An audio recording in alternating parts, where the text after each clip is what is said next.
नमस्कार, मैं हूं मानवेंद्र सिंह और आप देख रहे हैं live UP news 24। Uttar Pradesh में चुनावी संग्राम जारी है। हमारी टीम अभी पिछले कुछ दिनों में लखनऊ में सर्वे कर रही है। अब शहर को छोड़कर हम आ पहुंचे हैं गांव में। जी हां, हम पहुंचे हैं उत्तर प्रदेश के बाराबंकी ज़िले के माती गांव में। यहां जानने का प्रयास करेंगे कि गांव के लोगों का इस बार क्या रुख है, वो किस पार्टी को जितवाना चाह रहे हैं और उनके कौन से मुद्दे, उनकी क्या समस्याएं हैं और कौन सी पार्टी, कौन सा नेता उन्हें पसंद आ रहा है अपने मुद्दों के मुताबिक। आइए, गांव के बहुत सारे लोग यहां उपस्थित हैं, यहां लोगों से बात करेंगे और जानेंगे कि उनकी क्या राय है। जी चाचा, क्या नाम है आपका? कल्लूराम, पूर्व प्रधान माती। जी, आप पूर्व प्रधान हैं? जी जी प्रधान जी, आप ये बताइए कि चुनाव होने वाले हैं, क्या लग रहा है इस बार किसकी सरकार आने वाली है? सरकार तो अभी कोई यानी जो पक्का यानी जो है अनुमान नहीं लग रहा है, लेकिन यहाँ लड़ाई जो है बसपा की और सपा की। अच्छा, यहाँ आपके क्षेत्र में लड़ाई जो है बसपा और सपा की है। सपा की। तो आप व्यक्तिगत रूप से किसका समर्थन करना चाहते हैं? आपको क्या लगता है कि ये पार्टी आ जाए तो ज़्यादा सही रहे, ज़्यादा विकास की योजनाएं लागू होंगी इस पार्टी में? अब हमारे हिसाब से तो नए एक उम्मीदवार हैं, डॉक्टर विवेक वर्मा।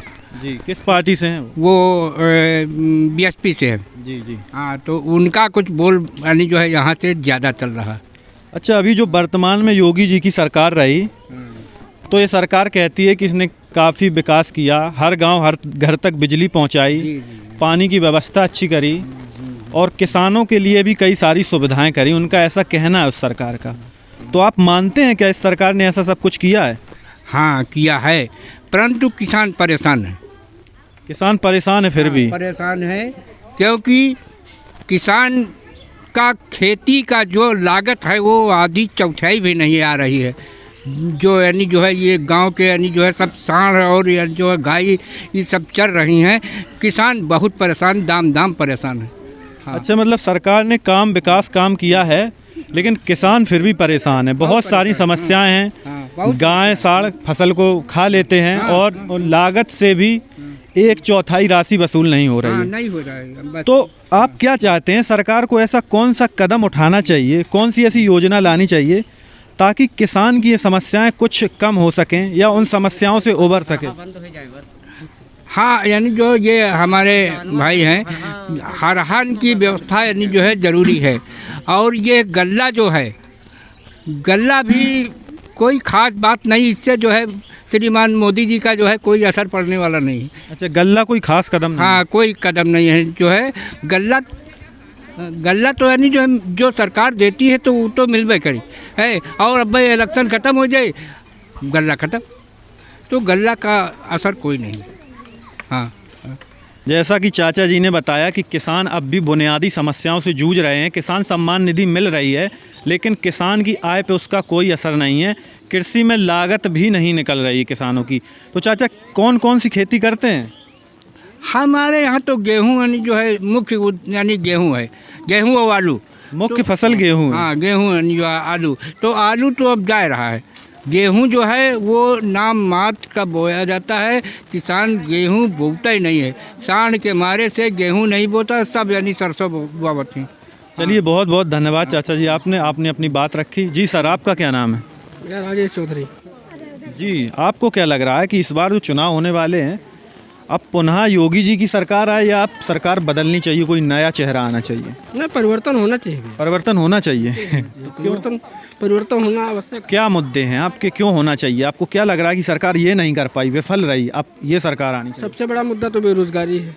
पढ़ा लिखा व्यक्ति भी आजकल बेरोजगार घूम रहा। बताइए, इससे बढ़कर गवर्नमेंट क्या लाएंगे, आप क्या दिखाएंगे? बेरोजगारी और बहुत सारी समस्याएं हैं भैया, आप तो सब मतलब बेरोजगारी की एक मुख्य समस्या भाई साहब बता रहे हैं कि पढ़ा लिखा युवा घूम रहा है, उसको रोज़गार नहीं मिल रहा है, इसलिए वो चाहते हैं कि अब कुछ नया चेहरा आना चाहिए।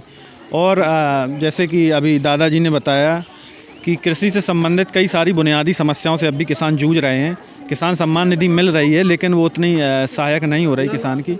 तो आप खुद एक किसान हैं और खेती करते हैं, तो आप बताएंगे कि बुनियादी समस्याएं कौन कौन सी हैं किसानों के लिए? अब बुनियादी समस्या, सबसे बड़ी समस्या तो एक है ये जो आवारा पशु घूम रहे हैं। जी जी। सरकार ने विकल्प किया, बनाया भी, गौशाला बनवाया, लेकिन उसमें कोई रख रखाव नहीं होते हैं। गौशाला बने हमारे यहाँ पड़ोस में, तो देखने के नाम पर रख देते हैं, उसको फिर खोल देते हैं रात में। सबसे बड़ी समस्या तो ये है, और गवर्नमेंट इस पर एक्शन लेना चाहिए, ले नहीं रही। मतलब गवर्नमेंट ने कुछ किसानों के लिए कुछ खास कर नहीं पाई, किसानों के विकास के लिए असफल रही है। एक हिसाब से गवर्नमेंट असफल रही कि सरकार किसानों के उसके लिए।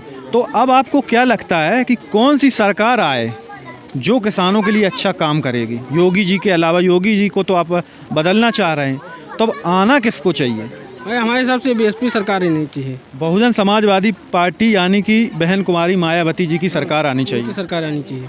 लेकिन इस चुनाव में ऐसा देखने को मिल रहा है कि बहन जी तो सिलेंडर कर दिए हैं इस चुनाव में। ना ऐसा लग रहा है कि वो चुनाव लड़ ही नहीं रही। प्रचार प्रसार पे कोई खास जोर नहीं, टिकट बंटवारे को भी लेके कई सारे किस्से सामने आए।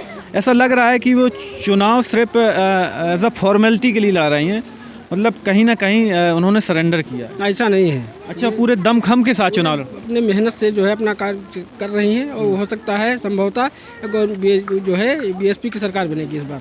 बीएसपी की सरकार आएगी तो ये किसानों की समस्याएं दूर हो जाएंगी, सारी समस्याएं हल हो जाएंगी। ये जो आवारा पशु वगैरह की समस्या समाधान हो जाएगा। अच्छा, ये सरकार नहीं कर पा रही, नहीं कर पा रही, तो बीएसपी की सरकार करेगी। बीएसपी की सरकार चाहिए। चलिए सर, बहुत बहुत धन्यवाद, आपने अपना ओपिनियन रखा।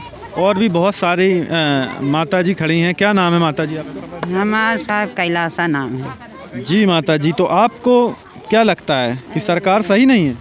सरकार का सही का देते न खेती न किसानी न लड़का न बच्चा न कोई इतनी परेशानी है, हर चीज़ की परेशानी है। खेती किसानी कुछ नहीं है आपका? न लड़का न बच्चा कोई नहीं है, सब। आप घर में अकेली रहती हैं? हाँ एक मगर छप्पड़ का रखा हो, रखा का है। अच्छा, और सभी लोग कहाँ घर के? घर में कोई नहीं है, सब अकेले नानू साहब। तब जब राशन मिले तो वहाँ नहीं मिले, तो नट हिसाब दिए तो वहाँ उनके हिसाब दिए, तो नहीं कारट हमारे का दूध अंगठा नहीं लागा। अच्छा, साहब दूध अंगठा नहीं ला, तिबारा कहीं तुम्हारा अंगठा नहीं लगा, तुम्हारा काट दी हमारे। अब राशन नहीं मिलते है, अब उनट हिसाब से कहत कब आओ ले जाओ। अब 5 किलो साहब आओ, 5 किलो महीना में हम खाए लाग बुढ़िया न तक खेबे, तब महीना में न खाए हैं। अब कहत तो कार्ड बनबे न करी, आग जने का अकेले वाले का राशन कार्ड न बनी। आपके परिवार में कोई है ही नहीं, मतलब कहाँ बाहर कहीं रहते हैं क्या? नहीं ही मैका हमारा ही मैके में रही, ससुराल में कोई नहीं रहती है, चले आ रहा नहीं चप्पल। ये माता जी हैं, गांव में अकेली रहती हैं, और ये बता रही हैं कि राशन के नाम पे इन्हें 5 किलो दिया जाता है, जो कि पूरे महीने के लिए पर्याप्त नहीं है।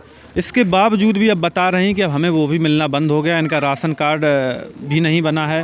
और कोटेदार के यहाँ जाती हैं तो इनका अंगूठा जब लगाया जाता है वो भी स्कैन नहीं होता है, स्कैन नहीं करते, राशन प्राप्त नहीं होगा। हाँ तो साहब, हाँ तो क्या अकेली हैं और राशन नहीं मिल रहा है, ये इनकी अपने आप में एक बहुत बड़ी समस्या है, और सरकार को इस पे ध्यान देना चाहिए। कुछ इस तरीके के बेसहारा लोग हैं जिनके घर में कोई इस तरीके का पेपर वर्क करने वाला नहीं है, तो कोटेदारों के लिए सर प्रशासन ये थोड़ा आप कड़की से इस तरीके का कुछ कदम उठाए कि इनके घर आके कुछ किया जा सके।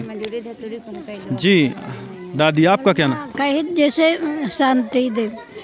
आप क्या कहना चाह रहे हैं? हम ही कही दे कि जैसे हम लड़का है एक, तो वो अपन पावत लड़का बच्चा पावत गल्ला हमका नहीं गल्ला देती, ना पेंशन भैया बनी है हमारे, ना पेंशन दे तो राण महल वक्त तो चाहिए पेंशन दे कि नहीं दे, पेंशन भी नहीं मिलती है और गल्ला भी नहीं मिलता, कुछ नहीं मिला। तो फिर आप अपना गुजारा कैसे करती हैं? अब भैया है खेतावा है तो रुपया नहीं भैया हमका देते हैं, सरकार सब 2000 पावत हमका रुपया। अच्छा, इनके नाम खेती भी है और किसान सम्मान निधि भी नहीं मिल रही? अरे नाम नहीं है। आपके नाम नहीं है?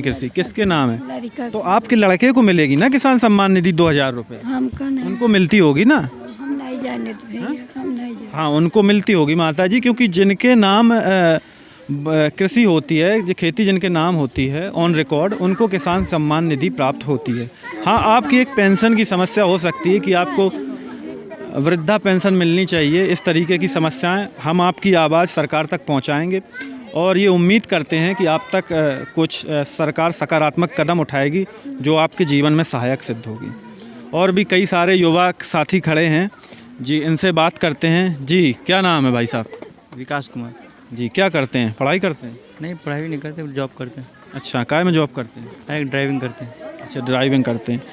तो आप एक युवा हैं और इस युवाओं का देश माना जाता है भारत। युवा काफ़ी बड़ी शक्ति है और वोट भी कई सारे युवाओं के हैं, आपका भी वोट हो चुका होगा। तो आपको क्या लगता है कि इस बार सरकार किसकी आनी चाहिए? सरकार देखो, ये तो युवाओं पे डिपेंड करता है, दूसरी बात विकास पे डिपेंड करता है सरकार किसकी आनी चाहिए। आप देख ही रहे हैं, आप भी समझ सकते हैं किसकी आनी चाहिए। आदमी बहुत परेशान है। मतलब जैसे कि अभी वर्तमान में भारतीय जनता पार्टी की सरकार है और योगी आदित्यनाथ जी मुख्यमंत्री रहे इस सरकार में, तो अब तो शासनकाल ख़त्म होने वाला है। तो अब आपको क्या लगता है कि सरकार पुनः यही आए या चेहरा बदल जाए? नहीं, सरकार कोई भी आए, इससे हमें कोई फ़र्क नहीं पड़ता। सरकार कोई भी आए, या भाजपा या बीएसपी या सपा, कोई भी आए, लेकिन मेन मुद्दा होता है विकास होता है। अच्छा, मतलब आपका कहने का मतलब है कि सरकार कोई भी आए, चेहरा कोई भी आए, लेकिन ज़मीनी स्तर पर विकास होना चाहिए। तो किस तरीके का विकास, मतलब कि जैसे कि अभी बताया कि किसान परेशान हैं, उनमें कुछ कदम उठाएं? हमें किसान पे लेना, किसान पे तो बात होती है, लेकिन मेन मुद्दा पढ़ाई, शिक्षा, बहुत से मुद्दे शिक्षा का विकास हो, रोजगार विकसित हो।